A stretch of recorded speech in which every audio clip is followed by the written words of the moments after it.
ଆଜି ଗ୍ରହଣ ଲାଗିବ, କାଲି ଦେଖିଲା ବେଳକୁ ସକାଳୁ ସୋଲାରେ ସବୁ ପୋକ ଲାଗି ଆସିଲାଣି। ସୋଲା ଗୁଡ଼ାକୁ ଟିକେ ଭିଜେଇ ଦେଲି, ତାକୁ ଟିକେ କାଲି ଢୋକଲା କରିଦେଲି। ସକାଳୁ ଉଠିକି ପୂଜା ସରି ରୋଷେଇବାସ ସରିଲା, ମୁଁ କହିଲି ଯାହା ହଉ ମୋ କାମ ସରିଲା। ଟିକେ ଆସିକି ବସିଛି କି ନାହିଁ, ଉପରୁ ତାର ପଡ଼ିଗଲା ଆମ ଆକ୍ୱାଗାର୍ଡଟା ପଡ଼ିକି ଠୋ।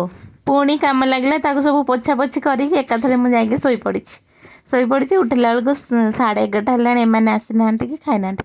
ଫୋନ୍ କଲି, ଏମାନେ ଆସିଲେ, ଯାଉଛି ତାଙ୍କ ପାଇଁ ଗୋଟେ ଜୁସ୍ କରିକି ରଖିଦେବି, ସେ ଆସିକି ଖାଇଦେଇକି ପିଇଦେବେ। ଖାଇ ପିଇକି ଚାଲିଲେ ବାବୁ। ହ୍ୟାଲୋ, ଚାର୍ଜରଟା କ'ଣ ନେଇକି ଯାଉଛନ୍ତି? ମୋତେ ତ ଡାକିବେ ଆଉ, ତଳକୁ ଆସିଲା ଆଉ ଚାର୍ଜରଟା ଟିକେ ନେଇଯିବା। ମୋ ଅନୁମାନଟା କ'ଣ ଭୁଲ ହେବ ନା କ'ଣ? ଫେରିଲେ। ହଁ ଯାଉଛି। ଦୌଡ଼ିକା ଗଲି, ତାଙ୍କ ପାଖରୁ ଚାର୍ଜରଟା ନେଇକି ଉପରକୁ ଆସିଲି।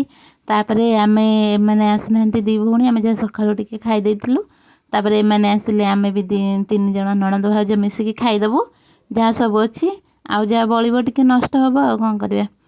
ଏମାନେ ତ ଖାଇଲେନି ସେ ସବୁ କିଛି, ଏମାନେ ଚୁଡ଼ା ଆଣି ଖାଇଲେ। ଏଇଠି ଢୋକଲା କରିଦେଇଛି, ପୁରୀ, ମଟର ତରକାରୀ, ଆଳୁ ତରକାରୀ ସବୁ ଗୁଡ଼ା ଥୁଆ ହେଇଛି, କିନ୍ତୁ ଏମାନେ ଆଣିକି ଚୁଡ଼ା, ଦହି ଏଇସବୁ ଖାଇଲେ।